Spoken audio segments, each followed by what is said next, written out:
하겠습니다. 오늘 내용은 창세기 32장과 창세기 33장인데요. 그렇게 어려운 내용은 아닙니다. 지난 시간에 이어서. 그렇지만 우리가 간과했던 그 조금이 있어요. 그리고 굉장히 중요한 사건이 벌어지죠. 왜냐하면 야복강가에서 이제 야곱이 어떻게 돼요? 거꾸러지는, 야곱이 무효화되는 이제 결정적 사건이 벌어지잖아요. 자, 그 내용을 우리가 함께 보는데 우리가 놓쳤던 부분들 또는 다시 한번 생각해야 될 부분들을 주안점으로 보겠습니다. 그래서 전체 스토리를 좀 빠르게 가되 놓치지 말아야 될 포인트들은 조금 더 생각해보는 그런 기회를 가졌으면 좋겠어요. 자, 야곱이 이제 에서를 만나러 떠납니다. 떠나는데 1절, 야곱이 길을 가는데 하나님의 사자들이 그를 만난지라. 누가 누굴 만났어요? 하나님의 사자들이. 이들이 누군지는 잘 모르겠어요. 근데 하나님의 사자들이라고 그랬어요. 그런데 이 32장 2절을 잘 보세요. 야곱이 그들을 딱 볼 때 뭐라 그래요?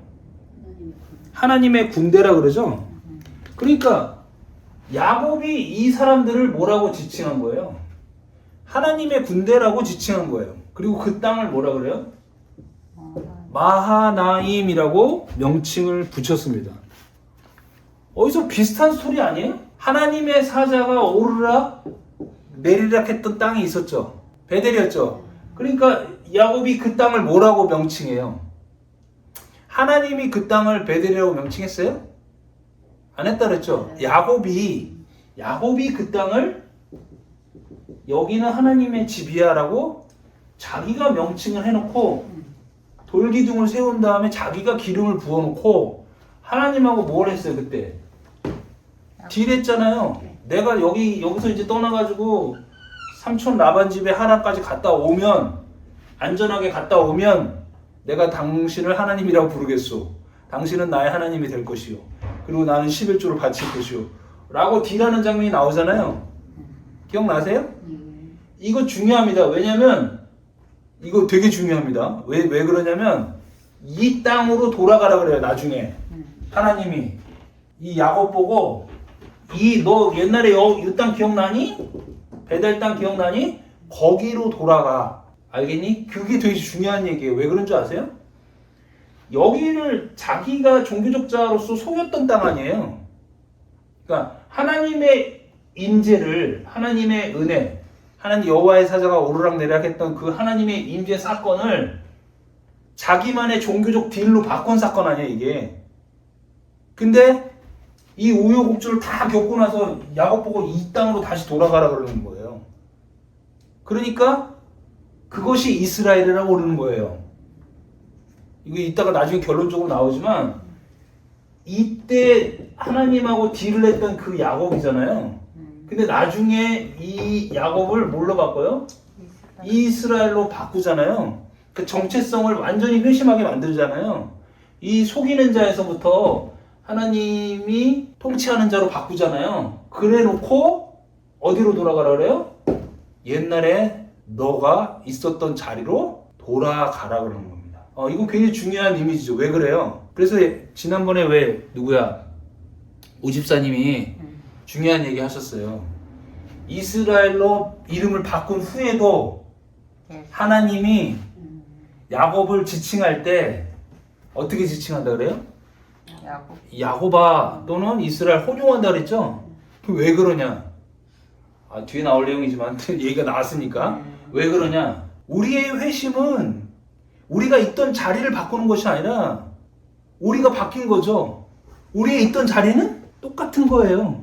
내가 회심했다 그래서 나의 정체성이 야곱에서 이스라엘로 바뀌었다 그래서 내가 있던 곳이 바뀌나요?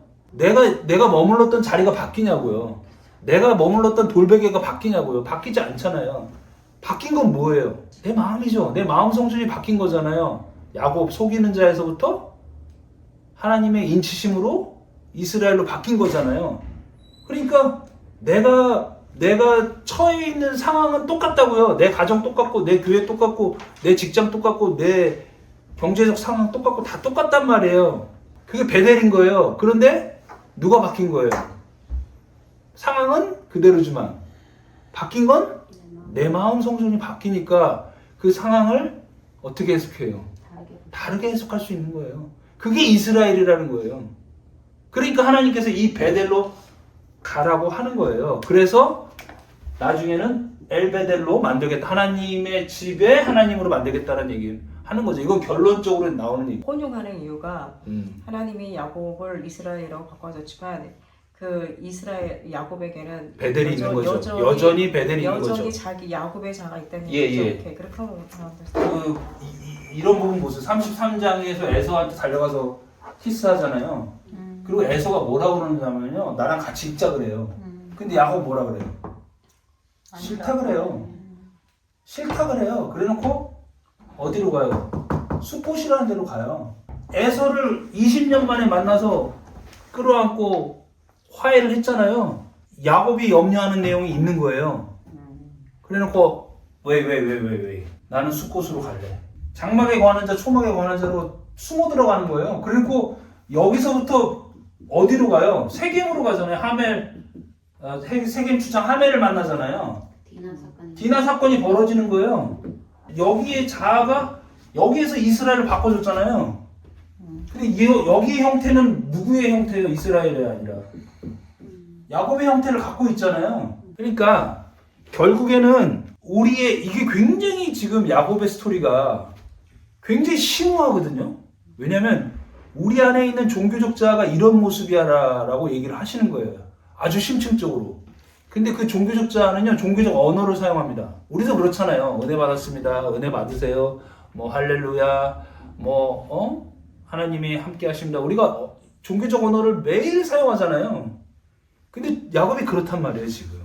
그리고 회심한 후에도 그 종교적 언어로 포장해서 하나님으로부터 도망가는 일을 한다 이거죠. 왔다 갔다 하는 거죠. 지금 여기 요 첫 번째 사건 한번 잘 보세요. 하나님의 사자들을 만났잖아요. 그런데 야곱은 딱 뭐라 그래요? 이거 하나님의 군대네. 그리고 이 땅을 뭐라 그래요? 마하나임이라고 붙이는 거예요. 그러니까 하나님의 사자가 오르락 내리락 하는 것을 봤죠. 그래놓고 이 땅을 뭐라 그래요? 베델이라고 명칭하죠. 형태가 똑같잖아요, 그죠? 자, 그 다음에 마하나임. 그래서 이제 우리가 하나님교회 있을 때 무슨 찬양단이 왔었는데 이름이 마하나임이었어요. 우리는 하나님의 군대다 이렇게. 지금도 아마 많은 선교단체의 이름이 찬양단이나 선교단체 이름이 마하나임일 거야 아마. 근데 이 마하나임은 누가 명명한 이름이에요? 야곱이 명명한 이름이에요. 그러니까 베델과 같은 이름이에요 지금. 근데 이 마하나임이 이게 쌍수거든요. 쌍수는 짝이라고 그랬죠. 짝이 무슨 뜻이냐면 두 개란 얘기예요. 복수 형태가 들어있으니까 두 덩어리란 뜻이에요. 즉 두 군데란 얘기예요. 두 군데. 두 진영이란 뜻이에요. 두 진영. 그러니까 한 군대가 있고 또 한 군대가 있다는 뜻이에요. 마하나임의 원래 뜻이 이 안에는 하나의 하나님의 큰 무리가 아니라 한 무리가 있고 한 무리가 있다는 뜻이에요. 그래서 한 무리는 이거를 쉽게 말하면 두 떼라고 볼 수 있는 거예요. 두 떼. 그래서 3절에 보면 뭐라 그래요? 야곱이 세일 땅 에돔 들에 있는 형 에서에게로 자기보다 앞서 사자들을 보내며 자기가 두 떼가 있으니까 몇 떼를 보내는 거 먼저 하나의 떼를 보내는 거예요. 그러면서 뭐라 그래요? 명령합니다. 그때 그 한 군대한테 이르되 너희는 내 주 예서에게서 이같이 말하라. 주의 종 야곱이 이같이 말하기를 내가 라반과 함께 거류하며 지금까지 머물러 있었사오며 이렇게 얘기합니다. 그러니까 이 하나님의 사자 보고 명령해서 말합니다. 그런데 에서를 뭐라 그래요? 주라고 표현합니다. 주. 아도나이라고 표현합니다. 아도나이.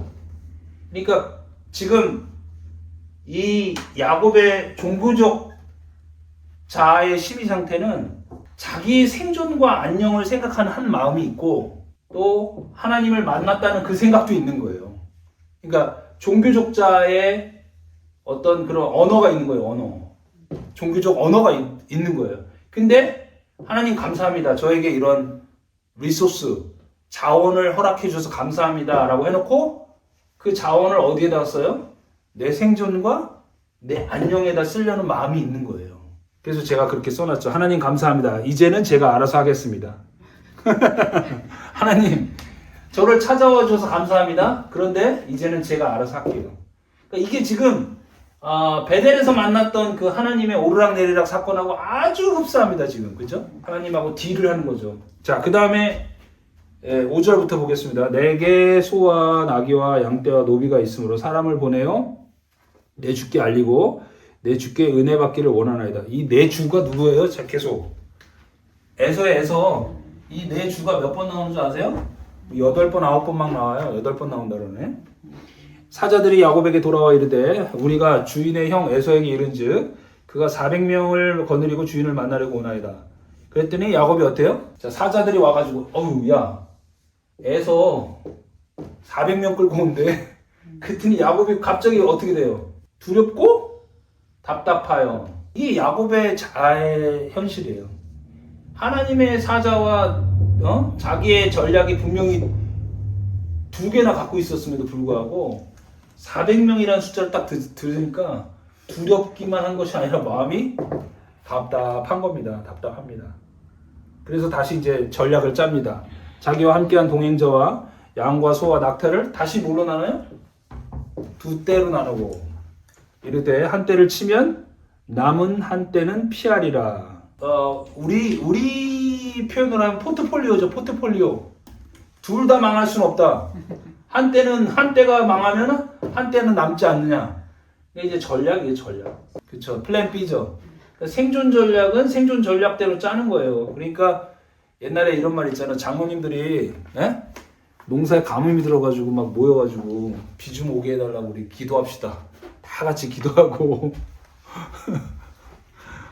비 좀 오게 해달라고 다 같이 기도하고 나가면서 어떤 애가 우산 가지고 가니까 야 이놈의 새끼야 비가 언제 온다고 우산을 갖고 나가냐 이놈아. 하나님의 기도는 하나님의 기도고 내가 살아가는 것은 내가 살아가는 생존 전략을 짜는 거죠. 사실은 여기 공부하면서 옛날에 제가 생각났어요. 교회는 교회대로 열심히 다니고 사역은 사역대로 열심히 하는데 나는 또 회사 가서 열심히 나 나름대로의 생존 전략을 이 머리 저 머리 굴리면서 서바이벌 하게 바빴던 내 모습이 생각이 나더라고요. 야곱이죠, 야곱. 야곱이 절실하게 기도합니다. 이게 9절부터 12절까지 야곱의 기도인데요. 뭐 검색을 해보니까 성경에서 가장 모범적인 기도라고 되어 있어요. 아름다운 기도, 모범적인 기도래요. 자, 9절 한번 볼까요? 야곱이 또 이르되 내 조부 아브라함의 하나님, 내 아버지 이삭의 하나님 여호와여, 주께서 전에 내게 명령하시기를 내 고향 내 족속에게로 돌아가라. 내가 내게 은혜를 베풀리라 하셨느니라. 나는 주께서 주의 종에게 베푸신 모든 은총과 모든 진실하심을 감당할 수 없사오나 내가 내 지팡이만 가지고 이 요단강을 건넜더니 지금은 2떼나 이루었나이다. 내가 주께 간구하오니 내 형의 손에서 에서의 손에서 나를 건지어 내옵소서. 내가 그를 두려워함은 그가 와서 나와 내 처자들을 칠까 겁이 나기 때문입니다. 주께서 말씀하시기를 내가 반드시 은혜를 베풀어 내 씨로 바다에 셀 수 없는 모래와 같이 많게 하리라 하셨나이다. 기도문이 어때요? 모범적이잖아요. 하나님한테 뭐라고 기도해요? 옛날에 나 말고 내 아버지, 내 할아버지한테 언약하신 거 기억나시죠? 나도 지금 기억하고 있거든요. 그 언약 지키세요. 알겠죠? 그리고 외삼촌 라반 집에 가서 개고생한 거 아시죠? 다 지켜보셨다면서요. 지팡이만 들고 요단강을 건넜는데 당신이 축복해줘서 이렇게 2떼나 있습니다. 그런데 이제 겁이 납니다. 그러니까 나를 도와주세요라고 기도하고 있습니다. 그죠? 그러니까 신학적으로 보면 하나님께 완벽한 기도를 하고 있어요. 하나님의 은총, 은혜를 찬송하면서 아주 열심히 잘 기도를 하고 있는 거예요. 그런데 그 후의 행동은 어때요? 13절에서 21절을 보면 다시 예물을 5 행렬로 나누어서 보냅니다. 그러니까 기도는 기도고 다시 생존 전략을 짜는 거예요. 그러니까 똑같은 이것이 반복되는 거예요, 이게. 그죠? 염소 220마리, 양 220마리, 낙타 30마리, 나귀 30마리, 소 50마리. 이거를 5 행렬로 쪼개서 보내는 것을 볼 수 있습니다. 그런데 20절에 보면요, 그 목적이 나와요. 야곱의 목적이 뭐냐? 20절. 예물로 형의 감정을 어떻게 한 다음에 누그러뜨린 다음에 대면하면 형이 나를 혹시 나를 받아주리라. 이 하나님에 대한 기도하고 내 생존 전략하고 같이 가는 거죠 지금. 뭐 이것을 어떤 사람은 그럼 뭐 손 놓고 가만히 있으라는 얘기입니다. 그게 아니라 이거 우리의 그냥 자아의 모습인 거예요. 이거 나쁘다는 얘기가 아니라 우리가 하나님을 믿는 그 종교적자의 형태의 실상인 거예요. 그죠? 내가 맞닥뜨리고 있는 생존의 그 내용들은 내가 컨트롤하겠다라는 내용이 들어있는 거예요. 하나님은 내 소원을 성취해주는 자고 나는 생존 전략을 짜는 자입니다 라고 얘기를 하는 거죠. 그래서 거기 중요한 말이 있어요. 야곱의 기도는 진짜였을까요? 네, 맞습니다. 진짜입니다. 종교적자의 가장 무서운 특징은 진심과 계산이 동시에 공존한다는 것이다. 야곱은 정말로 하나님이 두렵고 정말로 하나님의 도움이 필요했다. 그러나 하나님만으로는 충분하지 않았다. 기도 플러스 생존 전략이 필요했던 것이다. 자율성을 포기하지 않으려는 본능을 가지고 있다. 그 종교적자는 하나님께 기도하면서도 결정권은 자신이 쥐고 있으려고 하는 특징이 있는 거예요. 하나님, 방향을 알려주세요라가 아니라 하나님, 제 방향이 맞다고 확인해 주세요라는 거예요. 그렇죠? 우리의 기도가 그렇잖아요. 하나님, 내가 어디로 갈지 방향을 알려주세요라고 얘기하는 게 아니라 내가 이쪽을 선택했는데 내 방향이 맞다고 좀 확인해 주세요라고 얘기하는 겁니다. 그래서 야곱의 기도는 우리의 기도다. 그 기도가 거짓이라는 것이 아니다. 그 기도가 전부가 아니라는 것이 문제다. 그 기도 뒤에 항상 또 다른 나의 진영이 숨어 있다. 하나님의 뜻을 구하는 기도와 내 뜻을 하나님의 이름으로 포장하는 기도 사이의 간격. 이것이 종교적 자아가 사는 공간인 것이다. 자, 이제 합법강가로 가겠습니다. 32장 22절부터죠. 시간적 배경은 언제예요? 밤입니다. 밤에 일어나 그 아내와 여종과 11아들을 인도하여 야복 나루로 건널세. 그들을 인도하여 시내에 건너가게 하며 그의 소유도 건너가게 하고 야곱은 어떻게 남아요? 홀로 남았더니. 그러니까 시간적 배경은 밤이고요. 다 보내고 어떻게 해요? 홀로 남았을 때 하나님이 찾아오는 거죠. 그런데 제가 여쭤볼 게 있어요. 야곱이 하나님의 사람들과 씨름했습니까? 하나님의 사람이 야곱과 씨름했습니까? 보면 보지 말고. 우리 보통 어떻게 알고 있어요? 그렇죠. 후자로 알고 있죠. 야곱이 하나님과 복주기 전에는 내가 이거 안 넣을 거예요. 뭐 하나님을 이겼다. 하나님을 이긴 자다. 뭐 이렇게 해석이 돼 있잖아요. 본문을 잘 보세요. 24절 볼까요? 야곱은 홀로 남았더니, 자, 홀로 남았습니다. 그 다음에 어떤 사람이 날이 새도록 야곱과 씨름하다가 이렇게 돼 있잖아요. 그러니까 씨름의 주체는 누구예요? 어떤 사람이죠? 하나님의 사람이죠. 그러니까 야곱이 씨름한 게 아니에요. 그러니까 하나님의 사람이 야곱에게 찾아와서 씨름한 거예요. 그죠? 그 씨름이라는 단어가 아바크라고 돼 있죠. 아바크. 근데 어근이 뭐래요?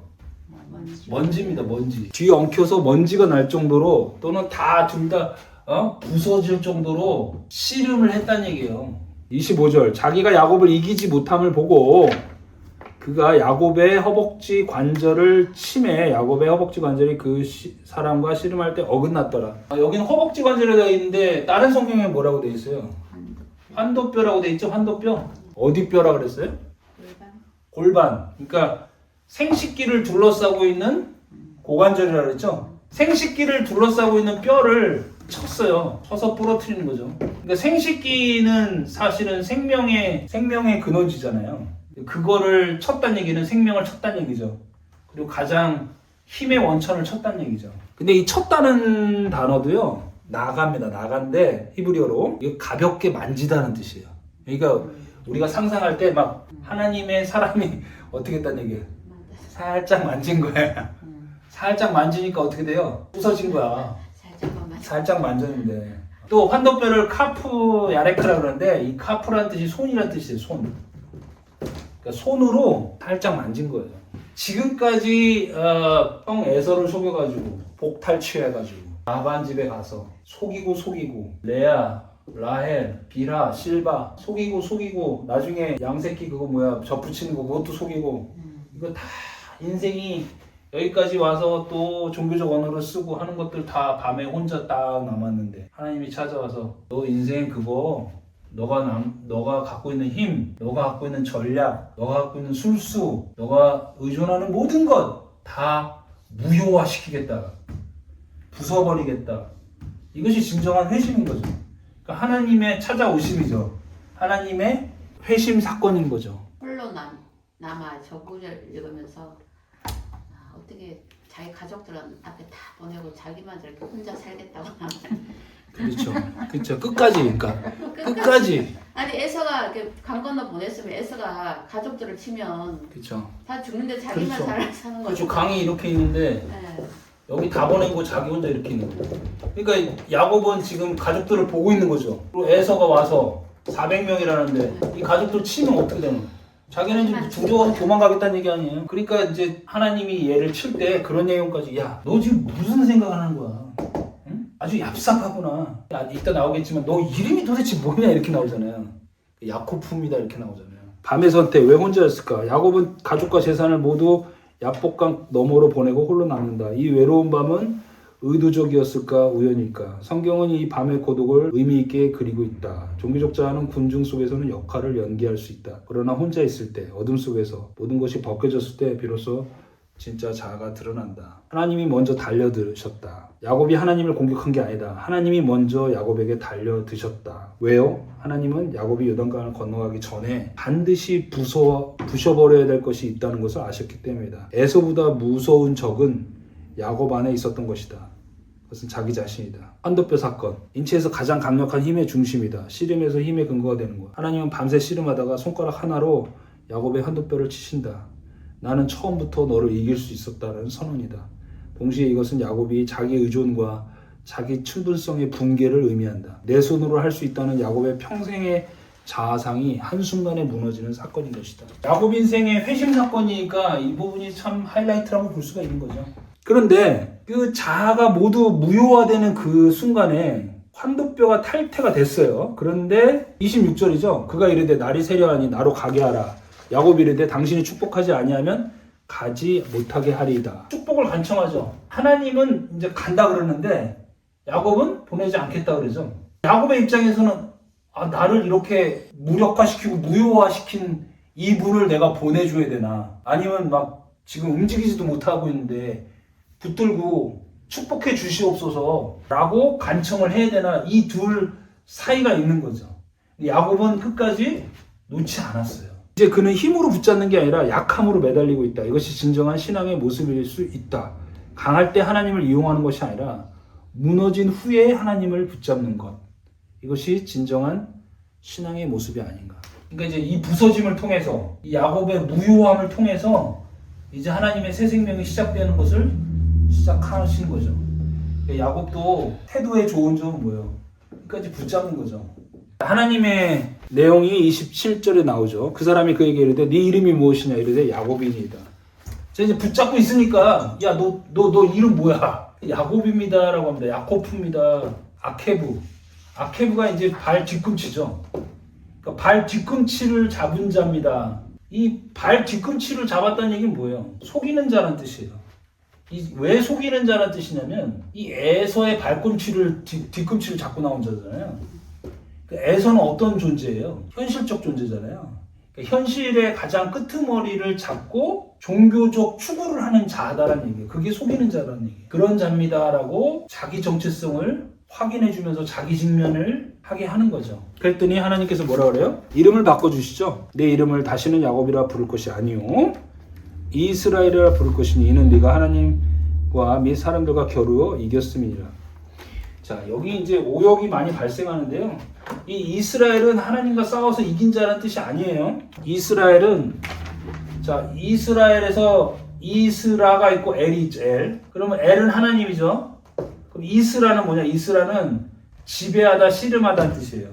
그러니까 하나님이 다스리는 자라는 뜻이에요. 또는 하나님이 다스려서 힘을 얻는 자라는 뜻이에요. 그러니까 이제부터는 너의 힘으로 살아가는 것이 아니라 너의 자율성이나 너의 소원을 두고 살아가는 것이 아니라 이제는 내가 다스리는 자 이스라엘 하나님이 다스리는 자로 살아갈 것이다. 그리고 여기 이 스라 할 때 스라가 사라예요. 사라 아브라함의 아내죠. 그리고 사라는 어미죠. 어미는 누구 낳는 자예요? 아들 낳는 자잖아요. 여기 사라가 들어있어요. 스라가. 하나님이 다스려서 아들 낳게 하는 자로 만들 거야. 이 얘기를 하는 거죠. 이스라엘은. 코멘트 한번 볼까요? 그런데 야곱이라는 이름을 다시는 내가 너를 야곱이라고 부르지 않겠다고 했는데 그런데 야곱이라는 이름이 사라지지 않습니다. 성경은 그 후에도 야곱과 이스라엘이라는 이름을 교차하면서 사용합니다. 매우 중요합니다. 왜요? 변화는 옛 자아의 삭제가 아니다. 야곱은 여전히 야곱이다. 그러나 이제 하나님과 씨름한 야곱이다. 부수어진 야곱이다. 절뚝이는 야곱이다. 그리고 그 절뚝거림이 그의 나머지 삶의 표식이 된다. 이걸 뭐라 그래요? 스티그마라 그러는 거예요. 스티그마. 예수의 흔적을 가졌다 그러잖아요.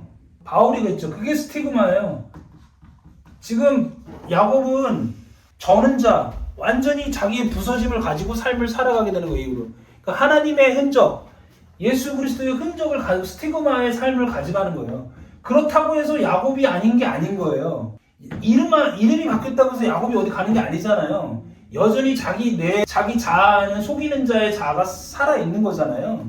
그렇지만 이제는 하나님의 흔적을 갖고 살아가는 거죠. 그러니까 바울도 내 안에 생명의 법과 사망의 법이 싸운다. 나는 날마다 싸우노라. 그렇게 얘기하잖아요. 그러면서 나는 공고한 자다. 그렇게 고백하면서 사망아 너가 쏘는 것이 뭐냐 이렇게 얘기하잖아요. 그리고 우리 주 예수 그리스도의 사랑 안에서 아무것도 나를 끊을 수 없으리라 그렇게 고백하는 게 신앙인 거예요. 그게 스티그마인 거죠. 이스라엘도 하나의 스티그마인 거예요. 야곱에게 남겨진 스티그마인 거예요. 그래서 나중에 우리 디나 사건 보지만 나중에 야곱이 어떻게 해요? 다 우상을 묻고 베델로 다시 올라가는 그런 일이 생기는 거잖아요.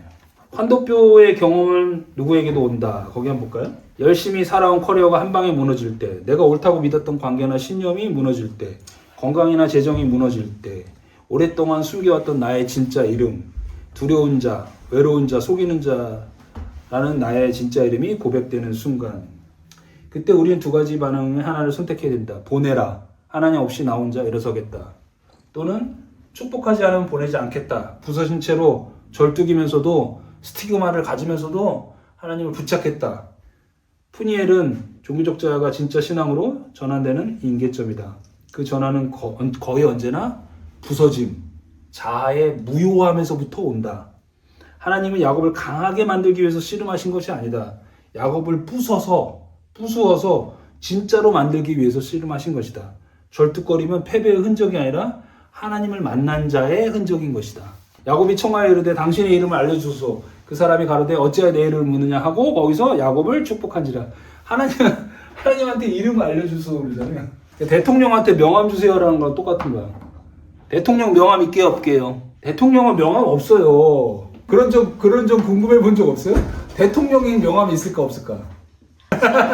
만날 일이 없어서 궁금하지도 않았대. 대통령은 그 자체로서 대통령인지 다 알잖아요. 그 존재가. 근데 나 대통령입니다라고 명함을 줄 일이 있어요 없어요?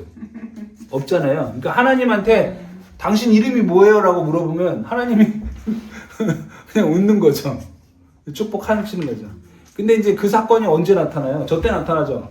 출애굽기 3장에 모세가 파라오한테 갈 때 거기 다신 국가니까 바람의 신이에요? 산의 신이에요? 바다의 신이에요? 어떤 신이라고 물어보면 내가 무슨 신이라고 대답할까요? 이렇게 묻잖아요.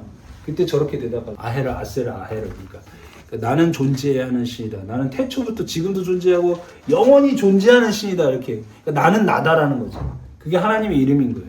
그리고 이제 푸니엘이 나오죠. 그러므로 야곱이 그곳을 이름을 푸니엘이라 하였으니 그가 이르기를 내가 하나님과 대면하여 보았으나 생명이 보존되었다 함이라. 푸니엘을 지날 때 해가 돋았고 그의 허벅지를 말미암아 절었더라. 그 사람이 야곱의 허벅지 관절에 있는 둔부의 힘줄을 쳤으므로 이스라엘 사람들이 지금까지 허벅지 관절에 있는 둔부의 힘줄을 먹지 아니하더라. 이게 푸니엘인데요. 푸니엘이 아니라 푸니엘입니다. 푸니엘. 그러니까 이제 여기가 얼굴이고 엘이니까 여기 하나님이죠. 근데 야곱이 나중에 에서 만나러 가잖아요. 그 에서 형 보고 뭐라 그래요? 하나님의 얼굴 본 것 같다 그러잖아요. 에서가 용서해 주니까 또 종교적 언어를 써. 아, 나 미치겠어. 그죠? 야곱은 우리예요. 이 종교적 언어를 얼마나 잘 쓰는지. 절을 7번 합니다. 이제 3장 들어갈게요. 절 7번 합니다. 주라는 표현을 에서한테 8번 합니다. 그리고 하나님의 얼굴을 봤다 그래요. 푸니엘을 봤다 그래요. 여전히 이 야곱은 과도한 종교적 언어를 사용하면서 자기를 감추는 거죠. 에서하고 만나는 사건 한번 보세요. 에서는 반가워가지고 목을 껴안고 막 울고 그러잖아요. 지금 몇십 년 만에 만난 거예요. 20년이죠, 20년. 근데 이제 야곱의 생각하고 에서의 생각은 다르죠. 야곱은 어때요, 지금? 400명을 끌고 온다 그러니까. 어떻게든 해서 비율을 맞춰서 살아남아. 그쵸. 야, 이거 나 때려 죽이면 어떡하나. 얼마나 분노하고 있을까. 게다가 내가 부자가 돼서 나타났어. 그죠? 지금 이거 보세요. 염소 220마리, 양 220마리, 낙타 30마리, 낙이 30마리, 소 50마리면 굉장히 큰 떼죠. 물론 에서한테 줄 선물로 준비한 건데 자기가 부자 돼서 나타난 거 아니에요. 20년 만에 나타나서 이거 주는데 나를 때려잡으면 어떡할까. 이제 고민이 많은 거예요 지금. 보세요. 33장 보겠습니다. 야곱이 눈을 들어보니 에서가 400명의 장정을 이끌고 오는지라 그의 자식을 나누어 레아와 라헬가 두 여종에게 맡기고 여종들과 그들의 자식들은 앞에 두고, 이 야곱의 전략 보세요. 여종들과 그의 자식들은 앞에 두고 레아와 그 자식들은 뒤에 두고 그 다음에 라헬과 요셉은 뒤에 두고 세 대로 날아가지고 야 이거 참맨 나중에 라헬과 누구예요? 맨 나중에 나온 자 요셉. 그다음에 여긴 여종 실바하고 빌라가 있겠죠? 그 다음에 레아 이렇게 세 대로 딱 나눠서 자 3절 자기는 그들 앞에 나아가되 몸을 몇 번? 7번 땅에 굽히며 그의 형 에서에게 가까이 가니 에서가 달려와서 그를 맞이하며 안고 목을 어긋 맞추어 그와 입 맞추고 서로 우니라. 에서는 야곱을 공격할 의사가 있어요, 없어요? 없어요. 얘는 그냥 이 야곱을 지금 20년 만에 만난 동생, 다시 찾은 동생 때문에 기쁜 거예요. 얘는 현실적자예요. 어떤 종교적 맥락에 숨김이 없어요. 에서는. 근데 야곱은 끝까지 종교적 언어를 사용하면서 숨깁니다. 그리고 에서를 의심하죠. 에서가 눈을 들어 여인들과 자식들을 보고 묻되 너는 함께한 이들이 누구냐? 야곱이 이르되 하나님이 주의 종에게 은혜로 주신 자식들이니이다. 종교적 언어를 계속 사용하죠. 그때 여종들이 그 자식들과 더불어 나와 절하고 레아도 자식들과 더불어 나와 절하고 그 후에 요셉이 라헬과 더불어 나와 절하니 에서가 또 이르되 내가 만난 바 이 모든 때는 무슨 까닭이냐. 지금 어리둥절한 거예요. 에서둥절. 야곱이 이르되 내 주께 은혜를 입으려 함. 생각해보세요. 이게 엄청난 이 영상에 가세요? 한 토탈 한 1000마리 되려나? 600마리 정도? 600 조금 넘겠네. 동물 600마리가 지금 앞에 펼쳐진 야 이게 뭐야? 에서가 물어봅니다. 그러니까 뭐라 그래요 야곱이? 야곱이 이르되 내 주께 은혜를 입으려 함이나이다. 받아주소 이 말이에요. 그러니까 에서가 이르되 내 동생아 내게 있는 것이 족하니 내 소유는 내게 두라. 이렇게. 그러니까 야곱이 그렇지 않습니다. 내가 형님 눈앞에서 은혜를 입었사오니 청하건대 내 손에서 예물을 받으옵소서. 내가 형님의 얼굴을 뵈니까 하나님의 얼굴을 뵌 것 같사오며 형님도 나를 기뻐하시나이다. 여기다가 또 푸니엘, 파님이라는 단어를 쓰고 있어요. 그죠? 그러니까 너무 과도한 종교적 언어의 겸손을 표현하고 있는 거죠. 근데 에서는 원한도 없고 계략도 없고 조건도 없습니다. 에서는 가장 현실적이고 솔직한 방식으로 자기의 친동생을 맞이하는 거죠. 신학적으로 보면 좀 아이러니하죠. 누가 정직한 자예요? 에서가 정직한 자예요. 그러면 종교적인 야곱은 에서보다 더 정직하지? 못한 거예요. 그래서 여기 지금 해설에 뭐라고 돼 있어요? 복음에 더 가까운 행동을 한 사람은 누구예요? 에서예요. 현실적 자는 그냥 현실적 기쁨으로 끝나는 거예요. 근데 종교적 자는 자꾸 종교적 언어를 사용하면서 현실적 자를 또다시 속이려고 그래요. 그리고 7번 절을 하고 형한테 아도나이라고 호칭을 8번이나 선물을 하나님의 은혜라고 표현하면서 또 에서의 얼굴을 하나님의 얼굴에다가 비유합니다. 이 모든 언어가 아름답게 들릴지 모르겠지만 그것은 종교적 언어를 도구로 사용하는 관계 조작이라는 거죠. 그러니까 지금 이 야곱은 자신의 생존에 관심이 많은 거예요. 생존 전략인 거예요. 생존 전략. 이 모든 언어가. 그리고 나서 이제 에서가 뭐라 그래요? 11절이죠. 하나님이 내게 은혜를 베푸셨고 내 소유도 부족하니 청하건대 내가 형님께 드리는 예물을 받으소서. 강권함에 받으니라. 그 다음에 12절에 뭐라 그래요? 에서가 이르되 우리가 떠나자. 내가 너와 동행하리라. 그러니까 에서는 야 동생아 우리 같이 가자. 13절 보세요. 야곱이 그에게 이르되 내 주도 아시거니와 형 나 알잖아. 식들은 연약하고 내게 있는 양떼와 소가 새끼를 데리고 있은즉 어린 소새끼도 있고 하루만 지나치게 몰면 모든 떼가 죽으리니. 말이 돼요? 야곱은 또 말을 빙빙 돌리고 있죠. 새끼 많아서 하루만 또 이렇게 지나치게 몰면 떼가 죽어. 14절 청하건대 내 주는 종보다 앞서가소서. 나는 앞에 가는 가축과 뜰의 걸음대로 천천히 인도하여 세일로 가서 내 주께 나아가리라. 술수가 보이죠? 에서가 이르되 내가 내 종 몇 사람을 내게 머물게 하리라. 야곱이 이르되 어찌하여 그러니까 나로 내 주께 은혜를 얻게 하소서. 16절 이날에 에서는 세일로 돌아가고 야곱은 숫곳에 이르러 자기를 위하여 집을 짓고 그의 가축들을 위하여 우리간을 지었으므로 그 땅 이름을 숫곳이라 하였더라. 숫곳은 초막입니다. 초막. 장막에 거하는 자니까 이런 내용들이 나오는 거예요. 지금 아주 임시 거처고 초라하다고 할 수 있는 초막에 거하는 겁니다. 숫곳. 야곱이 바단 아람에터 평안히 가나안 땅 세겜 성읍에 이르러 그 성읍 앞에 장막을 치고 그 장막을 친 밭을 세겜의 아버지 하몰의 아들들의 손에서 백크시타에 샀으며 거기에 제단을 쌓고 그 이름을 엘렐로에 이스라엘이라 불렀더라. 야곱의 이탈. 에서는 함께 가자라고 제안을 하죠. 이 함께 가자라는 내용은 다른 속임이 없어요. 그냥 너는 나랑 같이 있는 동생 아니야. 그지? 그러니까 함께 가서 밥도 먹고 잔치를 하자 그러잖아요. 근데 야곱은 생각이 달라요. 야곱은 아이들과 가축 때문에 천천히 가겠다고 말을 하는데 야곱은 필요 없다고 말을 한다. 에서는 먼저 떠나. 그리고 야곱은 정반대 방향의 숫곳으로 향한다. 그러니까 에서는 세일로 가자 그러는데 세일로 가는데 야곱은 숫곳 반대 방향으로 가는 거죠. 자, 거기 제가 박스에 이런 말을 써놨어요. 브니엘에서 하나님을 만난 후에도 야곱은 여전히 야곱이다. 여전히 에서를 믿지 않는다. 여전히 거리를 두고 여전히 자신의 길을 간다. 이것이 중요한데 변화는 브니엘 직후에 완성되지 않는다. 야곱의 이야기는 평생에 걸친 변화의 이야기다. 갈등 상황에서 야곱은 영적인 언어를 사용하지만 실제로 내 입장을 강화하기 위함이다. 분이엘을 경험했으면서도 분이엘을 간증하면서도 삶에서는 여전히 숫곳을 향하고 있다. 우리는 얼마나 자주 에서처럼 달려와서 앉는 대신 야곱처럼 선물을 먼저 보내고 안전을 확인하는가. 얼마나 자주 영적인 언어 뒤에 숨어서 진짜 나를 보여주기를 두려워하는가. 자, 그래서 하나님은 절대 그런 야곱을 끝까지 포기하지 않으시고 하나님의 목적지는 어디예요? 베델이에요. 엘베델. 이 엘베델은 처음에 제가 설명했지만 야곱의 돌베개를 베고 자기가 베델이라고 명명했던 그 땅을 다시 하나님의 땅으로 부르시는 거죠. 그래서 하나님은 야곱을 포기하지 않으신다. 야곱의 종교적자의 4가지 특징. 첫 번째, 하나님을 수단으로 삼는다. 야곱은 하나님을 목적으로 만나지 않는다. 하나님을 수단으로 만납니다. 베델에서 하나님이 나타나셨을 때 조건부다. 이렇게 해주시면 당신이 나의 하나님이 될 것이다.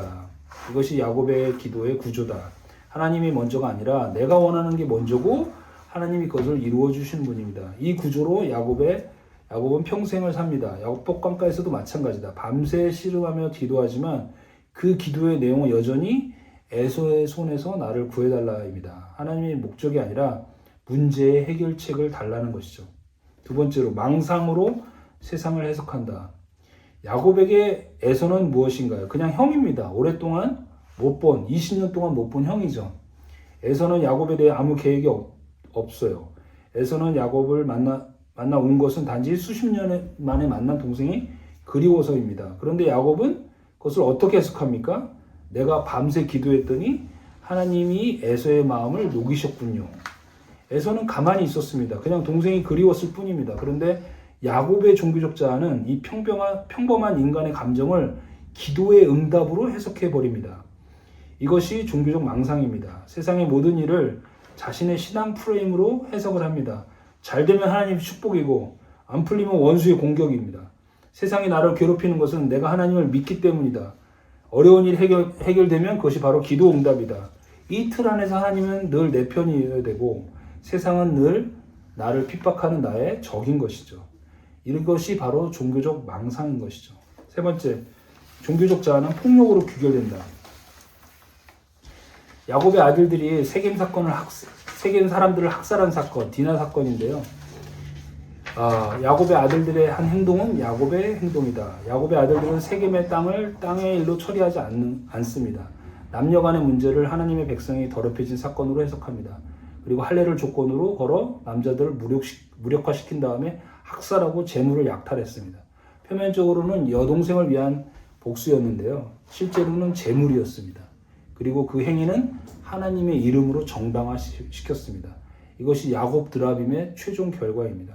종교적자는 결국 자신의 욕망을 하나님의 뜻으로 포장하고 타인을 향한 폭력을 거룩한 행위로 둔갑시킵니다. 이것이 야곱의 개인의 문제가 아니라 우리 안에 있는 야곱의 모습입니다. 이것은 이제 그 디나 사건 다음 시간에 다룰 내용인데 조금 맛배기로 보여줬어요.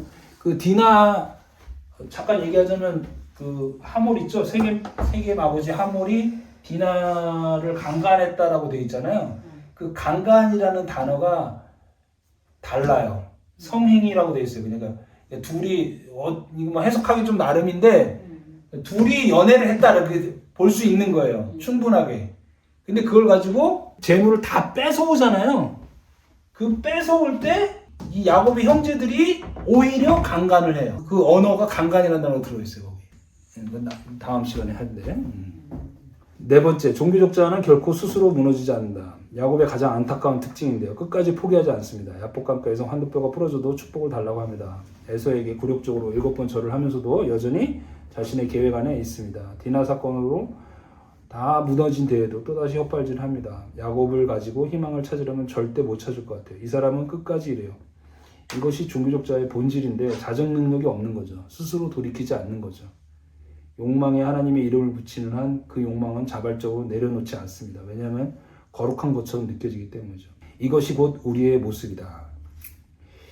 야곱이 나쁜 사람이어서가 아닙니다. 야곱이 우리의 거울이기 때문입니다. 우리도 하나님을 만난 경험이 있습니다. 십자가의 감격을 알고 말씀의 은혜를 압니다. 그런데 그 경험 이후에 우리가 무엇을 합니까? 인생의 목표를 다 세워놓고 하나님 내가 이렇게 할 테니까 하나님께 서원할게요. 당신이 나에게 이런 욕구를 충족시켜 주셔야지 내가 하나님이라고 믿을 수 있지 않겠습니까? 이것이 우리의 기도의 실제 구조죠. 드라빔을 갖고 있는 것입니다. 내려놓을 수 없는 적금, 포기할 수 있는 부동산, 지켜야 될 사회적 지위, 이루어야 할 자녀의 성공, 이 모든 것이 우리의 드라빔인 것이죠. 우리는 이것을 하나님 앞에 들고 나아가서 보호해달라고, 이루어달라고 기도하고 있습니다. 그리고 잘 풀리면 하나님의 은혜고 그것이 야곱과 우리가 다르지 않은 지점인 거죠. 그런데 하나님은 야곱을 끝까지 붙드시고 하나님을 선포하는 내용을 보이고 있습니다. 하나님의 집요하심. 야곱이 얼마나 끈질기게 자신의 욕망을 포기하지 않는 것을 보면 인간적으로는 이런 생각이 납니다. 이 사람 진짜 답이 없네. 그런데 하나님은 포기하지 않으십니다. 야곱이 드라빔을 붙들고 있어도 에서를 망상으로 해석해도 디나 사건이 학살극이 벌어져도 하나님은 계속해서 말씀하십니다. 계속해서 베델을 가리킵니다. 계속해서 야곱을 홀로 남기시고 야곱을 무너뜨리시고 야곱의 손을 꺾으십니다. 이것이 하나님 언약의 집요함입니다. 개혁주의의 신학의 핵심인 것이죠. 인간이 하나님을 선택한 것이 아니라 하나님이 인간을 선택하시고 끝까지 붙드신다는 것입니다. 야곱이 기도할 때 하나님이 어떻게 응답했나요? 에서의 마음을 바꾸셨습니까? 재산을 불려주셨습니까? 아닙니다. 하나님께서 우리에게 유일하게 대답하시는 방식은 홀로 남기시는 것입니다. 야곱의 모든 계획을 하나씩 무너뜨립니다. 군대도 소용없고 전략도 소용없고 예물도 소용없습니다. 마지막에 남은 것은 야곱 혼자와 하나님 단 둘입니다. 아무 타픽도 없고 아무 의제도 없이 그냥 존재 대 존재로 마주서는 것입니다. 이것이 진짜 기도인 것입니다. 진짜 만남인 것입니다. 하나님은 야곱의 문제를 해결해 주시는 분이 아니라 야곱이 그 문제에서 눈을 들어 하나님만 보게 하시는 분이신 것입니다. 야곱의 이름이 이스라엘로 바뀝니다. 일반적으로 이것을 승리의 선언이라고 해석합니다. 그러나 결코 그렇지 않습니다. 이스라엘은 하나님이 통치하는 나라, 그 이름을 야곱에게 주신 것은 야곱이 꿈꾸었던 모든 인생 계획에 낙인을 찍으신 것입니다. 이것이 십자가입니다. 십자가는 우리의 행위, 우리의 도덕, 우리의 종교적 열심, 우리의 선한 의도, 이 모든 것이 하나님의 아들을 못 박는 일임을 선언하는 것입니다. 그 그 고백이 진짜 베델인 것입니다. 그 고백이 야곱에서 이스라엘로 넘어가게 하는 유일한 다리인 것입니다. 자, 여기 부분이 좀 중요한데요. 베델, 욕망의 자리가 생명의 자리가 되다. 하나님은 야곱을 새로운 자리로 부르지 않으십니다. 야곱의 욕망이 가득했던 그 자리, 베델로 돌아가라고 하십니다. 베델은 야곱이 처음 단을 쌓은 곳입니다. 야곱의 종교적 자아가 시작된 곳입니다. 그 욕망의 자리, 그 부끄러운 기도의 자리로 돌아가서 이제는 다른 눈으로 보라고 하십니다. 하나님은 야곱의 욕망이 있는 바로 그 자리에, 당신의 자리에 생명의 자리를 마련해 두셨습니다. 이것이 하나님의 은혜의 깊이입니다. 우리의 가장 추악한 욕망의 자리, 우리가 하나님의 이름을 팔아서 자신을 섬기던 바로 그 자리에서 하나님이 이미 우리를 기다리고 계셨습니다. 이게 야곱의 스토리가 대단한 스토리예요. 이게. 신학적으로도 그렇고 철학적으로, 역사적으로, 심리학적으로도 깊은 통찰이 있는 거예요. 이게. 지금 돌이켜보면 대하 드라마가 거의 끄트머리에 와 있잖아요. 근데 처음에 대하 드라마 시작 어떻게 시작했어요?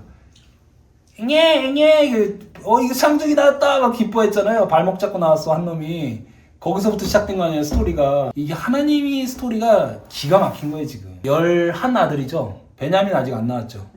요셉까지 나오고 그 가족들과 이 때를 이끌고 다시 돌아가잖아요, 베델로. 근데 베델로 안 가죠. 새김 갔다 다시 베델로 가는. 그러니까 대화 드라마 같은데 또 되게 한 인간이라는 존재를 되게 입체적으로. 그렇죠. 받아들일 것은 또 받아들이시고 못 받아들일 것은 또 못 받아들이면 어쩔 수 없고. 한국 교회의 그 어떤 한계를 자꾸 드러내는 거죠. 뭐 그냥 가장 아쉽게는 목회자들의 타락이고 비위고 타락이죠. 세습 같은 거. 돈만 밝히고 이런 게 있고, 교회 차원에서는 이제 그냥 자기 교회만 그냥 생각하고 부흥을 꾀하는 그런 개교회 중심주의, 이기주의, 개교회 이기주의. 이게 이제 그 한국 교회의 특징이죠, 그죠? 그리고 또 하나 이제 뭐 비판하자면 말씀 중심주의가 아니고 이제 찬양 집회 위주라든가 뭐 경배와 찬양이라든지 이런 찬양 집회 위주의 예배의 콘서트화. 자꾸 예배가 보이는 걸로 이렇게. 예배가 자꾸 화려해지고 말씀이 없어지는 거죠. 이런 것들이 있는 거죠, 그죠? 이런 현상으로 인해서 한다든지 아니면 신천지 같이 조직 장력이 굉장히 강한 곳, 소속감을 굉장히 강하게 부여하는 곳에 가는 현상들이 나타나는 거죠. 지향해야겠죠. 말씀 연구. 오늘 이제 얘기하고도 좀 비슷한데, 이 단독자, 신앙의 단독자인으로서 하나님과 홀로 남아서 씨름하는 자가 되어야 되는 거죠. 그렇지 않고 자꾸 의존적 신앙이 있죠. 이 부분이 문제인 거죠. 어떻게 보면. 속으로 깊이 들어가는 교회 운동이 좀 있어야 될 필요가 있는 거죠. 말씀 외의 것들을 자꾸 추구하다 보니까 이런 현상들이 벌어지는 것 같아요. 고교회를 추구하는 사람들에는 캐톨릭이 그 마리아 숭상이라든지 교황 숭배라든지 이런 것에 관심이 없어요. 그냥 그 나를 압도해주는 그 엄숙함에 내 마음이 끌린다는 거죠. 그리고 개신교는 그 한 목회자에 의해서 좌지우지되는 그런 비위나 타락이나 그런 게 싫다는 거고, 또 엄숙함도 없고, 이 종교라는 신비적인 어떤 그런 세팅이 없다는 거죠. 이런 현상들이 있는 거죠. 그러니까 둘 다 문제이긴 한데